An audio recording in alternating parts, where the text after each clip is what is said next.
Hello and welcome to the show, coming to you live from New York. Well, the global battle against racism effectively collapsed 3 days after 9/11, when the United Nations conference in Durban lost relevance in light of the attacks against America.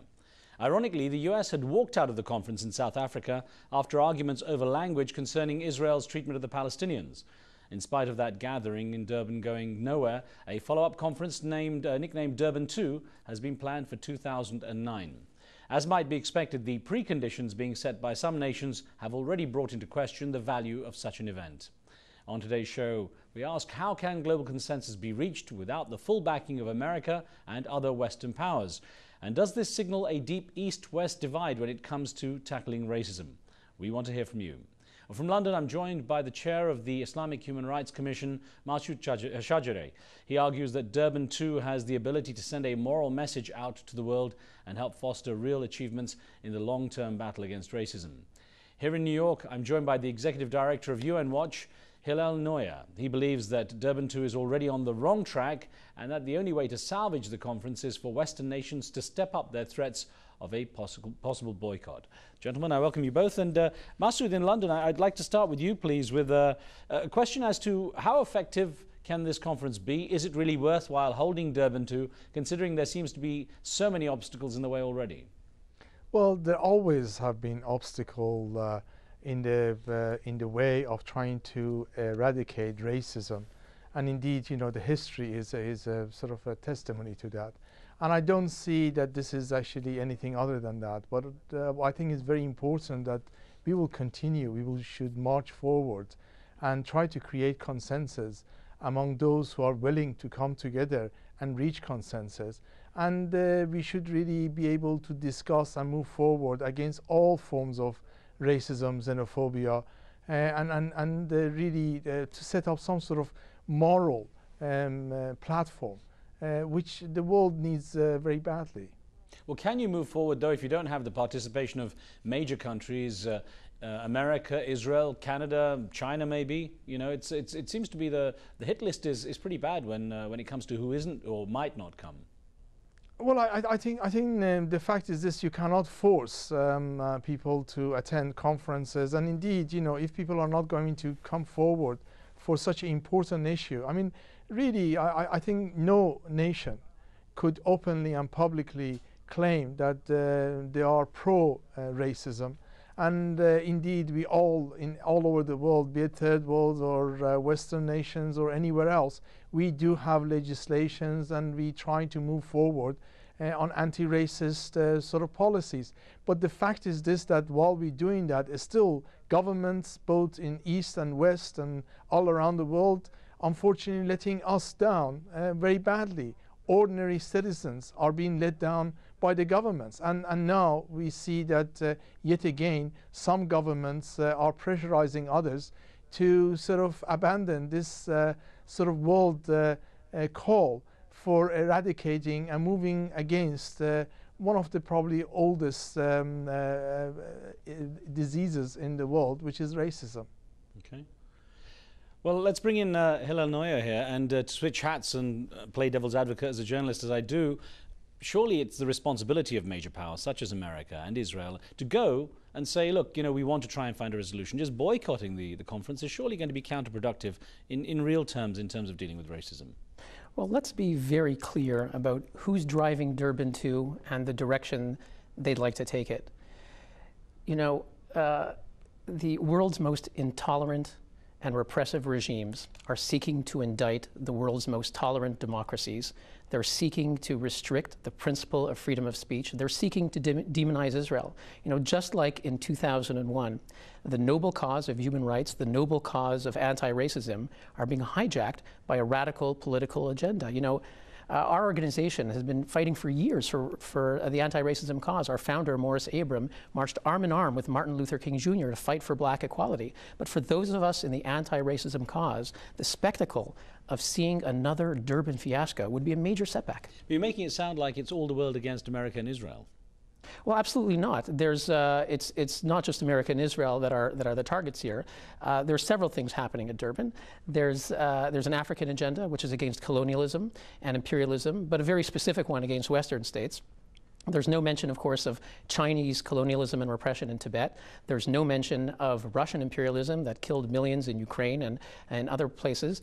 None of that is mentioned. There's no mention of what Saddam did in Kuwait and all of that. It's sort of targeted against the West. The real issue is should Libya and Iran be heading the world's anti-racism conference? Well, the issue perhaps is, I mean, I'm wondering, you know, when you say that some of these agendas coming up, surely they should be open for discussion. The idea isn't that necessarily that they are, you know, valid in their arguments. It's just that they have to be discussed. Well, that's what it sounds like. But, you know, we went to the recent African conference in Nigeria preparing for Durban II, and we urged that conference to address xenophobic attacks in South Africa, in Kenya, and the genocide in Darfur, where millions of black Muslims have been displaced, hundreds of thousands have killed. Who is going to speak for the widows and orphans of Darfur? Unfortunately, the conference refused to address any of these issues. They came with a preordained agenda that was cooked up in Geneva, brought it to this conference, and dictated it. And that's what we're seeing time and again. Iran is asked in a questionnaire, what are you doing about racism? And rather than answer the question, they pointed the finger at Israel. So we're seeing a very cynical subversion of something, which is misusing and subverting the language of human rights and the language of anti-racism. Interesting you raised the Abuja planning meeting, because I want to put this to Massoud Shadjareh in London. This is a quote from the paragraph 13 of the Abuja planning meeting. It says, the paragraph 13 calls upon states to avoid inflexibly clinging to free speech in defiance of the sensitivities existing in a society and with absolute disregard for religious feelings. Obviously, what this touches on is some of the issues when it came to the Danish cartoons and Islam, for example.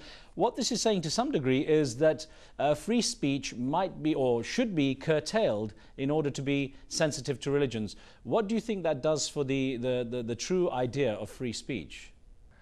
Well, I mean, really, we need to sort of remove double standards and hypocrisy. Here, we're saying that, you know, my counterpart in the United States is arguing that people who criticize Israel should not actually, they have got no right to do so. And indeed, the whole conference should be abandoned because people sort of should not have the right to criticize Israel and the apartheid system which exists within Israel.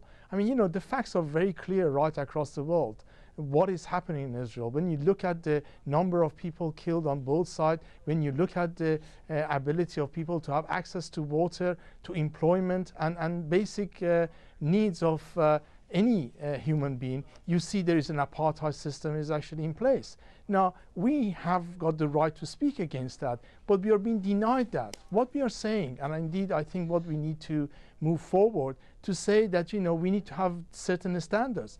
Yes, of course, there are areas of freedom of speech which needs to be curtailed. We don't want people to go promoting genocide, you know, or indeed pornography, child pornography, etc. So there are limitations. Now we need to sort of decide as a community and the world community where those limitations lie and remove the double standard and hypocrisy from it. And to do so, we need to sit around the table. And it is really unacceptable that some people saying that unless you discuss things in a certain manner or you exclude certain xenophobia, then we are not going to actually even come onto the table. Let me get in Madar from Sweden with a question. Good to have you with us, joining us. Go ahead with your question, please. Yeah, thank you, Riz. My question is for that gentleman sitting with you. If America and Israel and all those Western countries that are drumming the drum of human rights all over the world, in fact, that was the reason why they said they attacked Iraq. If Israel and America have nothing to hide, why are they not there? Okay.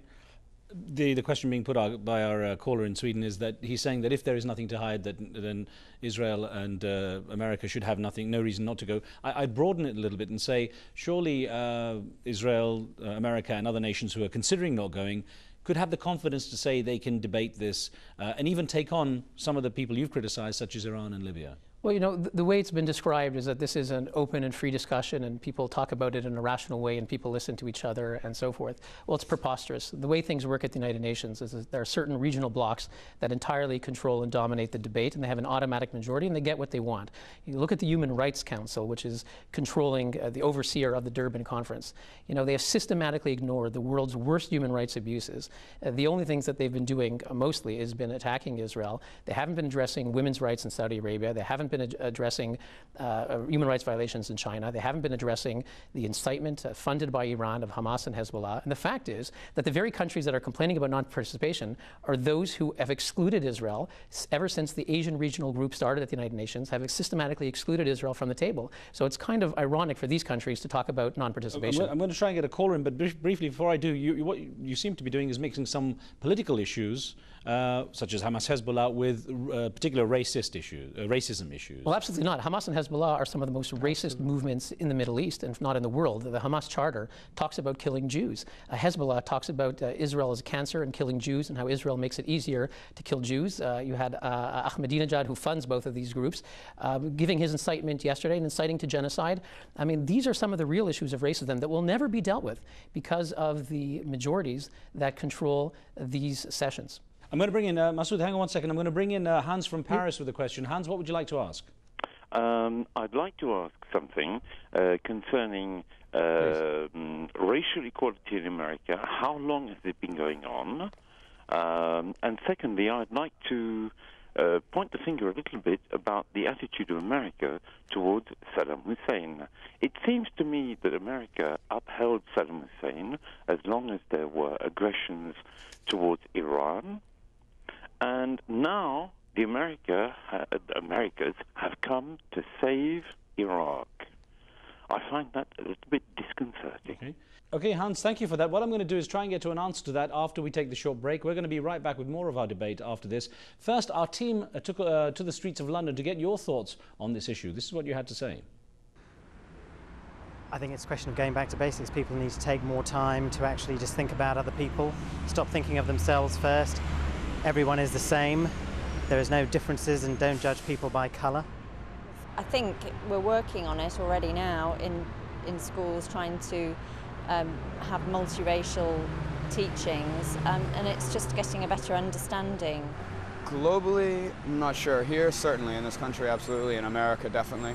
But there is a definite problem with racism, especially in this country, I think.